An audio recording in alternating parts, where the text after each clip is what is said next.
Nabi Muhammad SAW tahun 1443 Hijriah. Sekaligus pada Ustaz berkenan untuk memandu doa pada hari ini kepada Al-Mukarram Al-Ustaz Haji Edi Azhar SAG MPDI. Kami bersilakan. Assalamualaikum warahmatullahi wabarakatuh.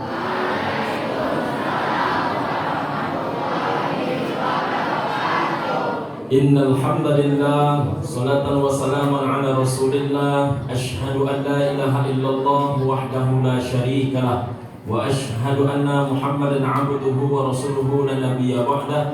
Allahumma salli ala sayyidina Muhammad wa ala alihi wa ashabihi wa mawala. Amma ba'du.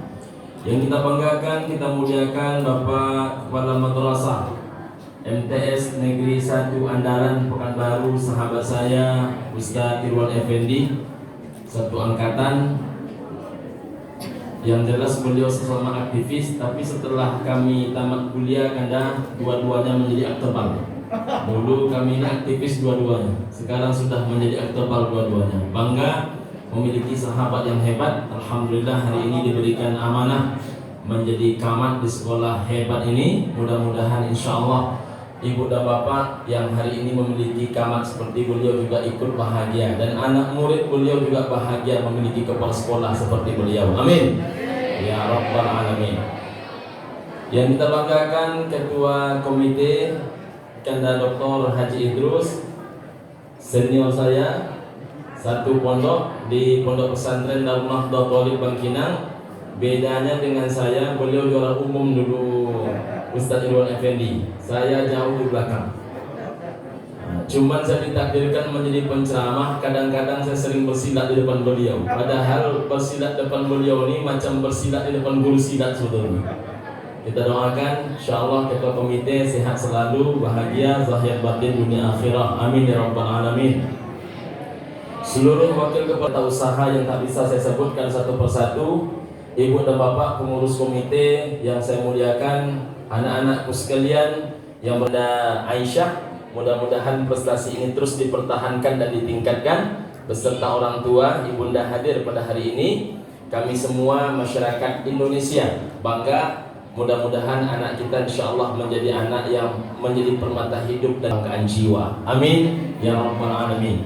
Ibu dan Bapak, tadi saya izin kepada Pak Camat dan Pak Ketua Komite tidak lama memberikan ceramah ini, karena sebetulnya jam 9 saya ada undangan ke Gubernuran dari bidang perekonomian, Menko Perekonomian, pada jam 9. Ibu dan Bapak rahimakumullah, karena acara kita cukup padat hari ini, ditambah lagi ada yang mengguncang tadi, jadi waktu kita banyak tersita. Ibu anakku sekalian yang berbahagia, pertama ceramah ini saya khususkan kepada kita seluruhnya yang menjadi orang tua.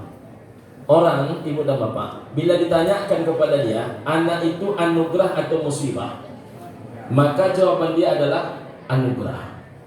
Tapi saya buka konsultasi keluarga, kebetulan Pak Kanda Dokter, yang paling banyak dipikirkan orang dalam hidup ini, salah satu ujian terberat mereka adalah anak-anak mereka. Jadi tepatkah anak disebut anugerah atau musibah? Tergantung siapa anaknya dan bagaimana cara mengelolanya. Orang kalau disuruh memilih, ibu dan bapak, mana yang lebih berharga, emas, intan, permata dibandingkan anak mereka, maka mereka akan menjawab siapa? Anak. Walaupun kenyataannya ibu dan bapak yang berbahagia, orang kalau diberikan emas, intan, dan permata, maka emas, intan, dan permata itu akan dia simpan dalam sebuah kotak kecil. Kotak kecil itu lalu dia kunci.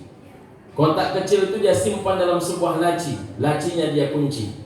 Laci itu dia simpan dalam sebuah lemari. Lemarinya dikunci. Lemari itu ada dalam sebuah kamar. Kamarnya dia kunci. Kamar itu dalam sebuah rumah. Rumahnya dia kunci. Rumah itu dia pagari. Pagar rumahnya dikunci. Rumah yang berpagar itu sekeliling diklasterin, dikasih klaster, dikasih dinding tinggi. Ibu dan bapak rahimakumullah, dikasihlah paku-paku yang tajam. Di depan ada security, dikasih portal, itu pun juga dikunci. Jadi paling tidak ibu dan bapak rahimakumullah, setiap maling itu kalau mau mengambil emas, intan dan permata kita, dia harus melewati 7 kunci. Macam itukah kita menjaga anak-anak kita?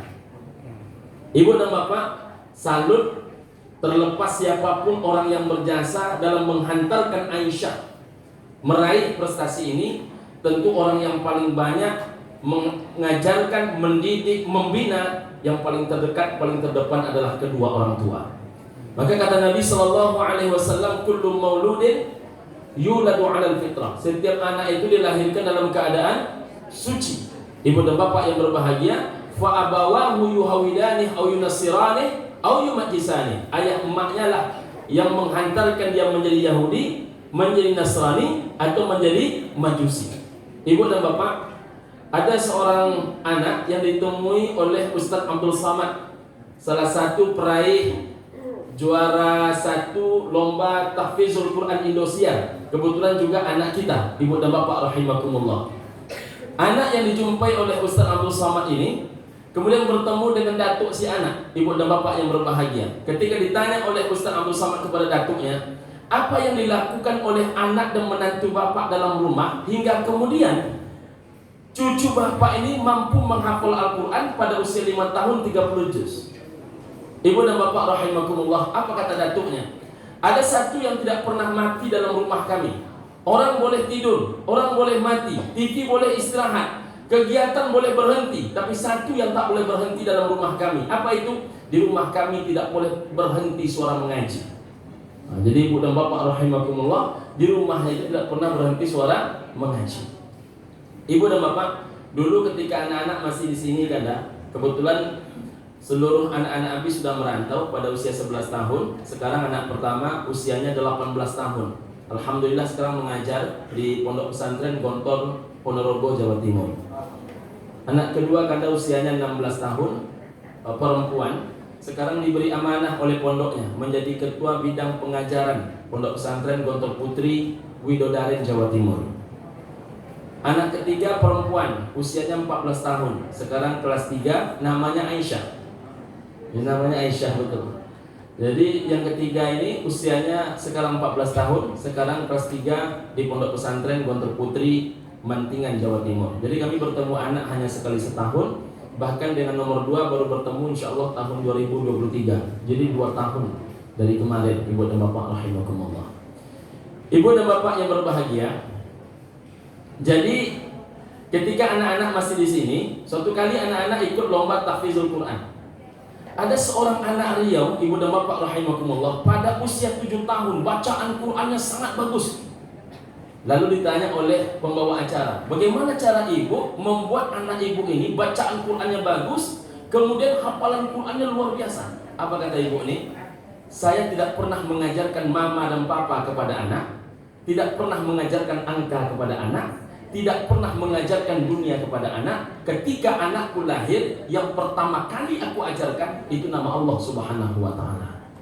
Sesuatu yang sederhana sebenarnya Pak Kaman, tapi rupanya sesuatu yang sederhana itu begitu menghujam ke dalam hati anak, hingga pertama kali anaknya bicara bukan memanggil Abi dan Ummi, bukan memanggil Abi dan Ummi, ayah dan bunda, bukan papa dan mama, tapi yang pertama kali dipanggilnya itu adalah nama Allah Subhanahu wa ta'ala. Ini doktrinisasi tingkat tinggi, ibu dan bapak yang berbahagia. Maka sekali lagi ingin saya katakan kepada seluruh kita orang tua, anak itu adalah anugerah terbaik. Dia bisa menjadi Presiden Republik Indonesia, dia bisa menjadi juara 1 MTQ internasional, dia bisa menjadi ulama. Ada seorang guru, ibu dan bapak rahimakumullah, berbicara di hadapan anak-anaknya. Lalu dia keluarkan uang 100.000 rupiah. Dia tanya kepada anak-anak, kalau anak-anakku ditanya, siapa yang mau uang 100.000 rupiah ini? Mau atau tidak? Mau. Macam itulah jawaban anak-anak murid. Lalu ibu dan bapak rahimakumullah, uang tadi dia jatuhkan. Setelah dia jatuhkan, diambilnya uang itu kembali. Lalu ditanyanya kepada murid-muridnya, siapa yang mau uang 100.000 rupiah ini? Seluruh murid-muridnya menjawab, mau ibu guru. Lalu tiba-tiba uang tadi dia injak.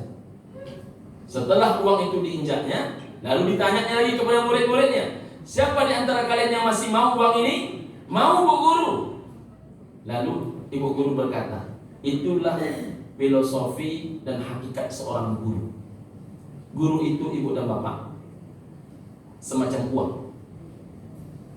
Diletakkan dalam saku dia berharga, diletakkan dalam dompet dia berharga, diletakkan di tangan dia berharga, dijadikan sebagai alat tukar dia berharga, untuk transaksi dia berharga. Maka Profesor Arif Rahman pernah mengatakan, di dunia ini hanya ada dua profesi. Pertama adalah guru, yang kedua adalah non-guru. Jadi ibu dan bapak, banyak orang yang menjadi guru, aslinya dia bukan guru. Banyak orang yang tidak berprofesi sebagai guru, tapi aslinya dia adalah guru. Karena guru bukanlah gelar yang kita dapatkan. Guru itu kata orang tua-tua kita dahulu adalah sejauh mana kita ini patut digugu dan ditiru. Ibu dan bapak orang terdepan mencontohkan. Saya, ibu dan bapak yang berbahagia, mengajak seluruh majelis guru, mari menjadi contoh, mari menjadi pelita dalam kehidupan ini. Dan saya ingatkan betul kepada guru-guru satu hal, ketika mendidik anak orang lain, jangan lupa mendidik anak kita sendiri. Saya lama menjadi guru, ibu dan bapak rahimakumullah. Dari usia 13 tahun saya sudah menjadi guru di kampung, mengajar mengaji, sampai baru istirahat 2017 terakhir kemarin. Sekarang masih berkeliling kemana-mana. KTP saya masih pekerjaan saya guru. Ditanya oleh kawan saya, pengambil kebijakan di kota ini, kata, apa tidak diganti pengusaha Ustaz? Karena sekarang kan sudah di dunia usaha. Saya katakan, tidak ada profesi yang paling membanggakan saya kecuali guru. Mengapa demikian ibu dan bapak rahimakumullah? Guru ini, ibu dan bapak yang berbahagia, mohon maaf, boleh dia sederhana dalam pandangan manusia, tapi sebetulnya dialah orang yang paling mulia dalam pandangan Allah Subhanahu wa ta'ala. Coba ibu dan bapak bayangkan, pergilah engkau wahai Abidar mengajarkan satu ayat Allah Subhanahu wa ta'ala, itu kata Nabi lebih baik daripada 100 rakaat salat sunat.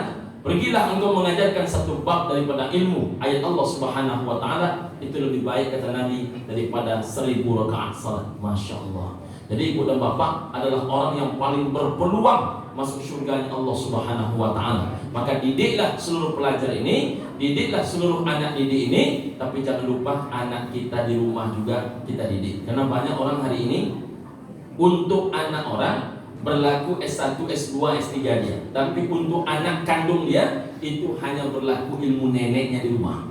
Ini na'udzubillahi min. Terakhir untuk anak-anakku sekalian, di ceramah singkat, anak-anakku rahimakumullah, siapa yang mau jadi orang sukses? Masya Allah. Kalau sayanya lunak berarti lunak suksesnya. Siapa yang mau jadi orang sukses? Masya Allah. Kalau tangannya pendek berarti pendek suksesnya. Siapa yang mau jadi orang sukses? Masya Allah. Anak-anakku rahimakumullah, menurut Syekh Ibnu Qayyim Al-Jauziyah, sukses itu diraih dengan 3 hal. Pertama, anak-anakku rahimakumullah, kalau nak sukses, maka dekatlah dengan yang memberikan kesuksesan. Siapa dia? Rabbus samawati wal ardh, pencipta langit bumi beserta seluruh isinya. Engkau sembah Allah, maka alam semesta ini akan tunduk kepadamu. Engkau takut kepada Allah, maka alam semesta ini akan segan kepadamu. Bila engkau menghargai Allah, maka alam semesta ini menjadi menghargai dirimu. Jadi anak-anakku sekalian, tidak ada satupun hamba Allah yang tidak salat kepada Allah. Jaga salat antum, biar Allah memandang antum. Mohon maaf ini, binatang selevel monyet, anjing, babi, kera, semuanya itu salat kepada Allah. Jadi kalau ada manusia tak salat kepada Allah, jangan disamakan dia dengan anjing, jangan samakan dia dengan babi, jangan samakan dia dengan monyet, jangan samakan dia dengan kera. Kenapa? Dia lebih parah daripada itu. Alam tara anna Allah yasjudu lahu man fis samawati wa man fil ardh. Adakah engkau tidak melihat, kata Allah, bahwasanya seisi langit dan bumi itu bersujud kepada Allah. Bahkan wasyamsu wal qamar, matahari pun sujud kepada Allah. Wal qamar, bulan pun sujud kepada Allah. Wan nujum, bintang-bintang pun bersujud kepada Allah. Wal jibal, gunung-gunung. Wasyajar, pohon kayu. Makanya pohon kayu itu tak boleh dibuang untuk menebang, dibuang kulitnya, dibunuh pelan-pelan, tak boleh. Itu salah satu di antara dua hal yang paling dilaknati oleh baginda Rasulullah SAW selain membuang bangkai ke jalan, yaitu membuang kulit pohon, membuang kulit kayu hingga kayu itu mati perlahan-lahan. Ibu dan bapak rahimakumullah, bahkan wadawab, binatang melata. Binatang melata itu bedanya dengan binatang darat dengan binatang laut. Binatang darat itu rata-ratanya halal kecuali ada ayat dan hadis yang mengharamkan. Kalau disebut binatang laut, rata-ratanya dia halal kecuali ada ayat dan hadis yang mengharamkan. Tapi kalau disebut binatang melata, pasti dia haram. Rupanya binatang haram itu semuanya sujud kepada Allah Subhanahu wa taala. Siapa yang tak sujud kepada Allah? Hanya satu saja. Apa itu? Wa katsirum minan nas wa katsirun haqqo 'alaihi al-'adzab. Sebahagian manusia mereka itu sujud kepada Allah, sedangkan sebahagian yang lain lebih memilih azab Allah. Maka takutlah engkau kepada Allah, anak-anakku sekalian. Jaga dirimu, tunduk, rukuk dan sujudlah kepada Allah. Jagalah segala perintah Allah dan tinggalkan seluruh larangan-larangan Allah, maka Allah yang akan menghantarkan sukses kepadamu. Ibu dan bapak rahimakumullah, yang kedua ketiga tak saya jelaskan. Terakhir untuk Ananda Aisyah. Kenapa untuk Ananda Aisyah? Meraih itu sulit, wahai Ananda, tapi mempertahankan jauh lebih sulit.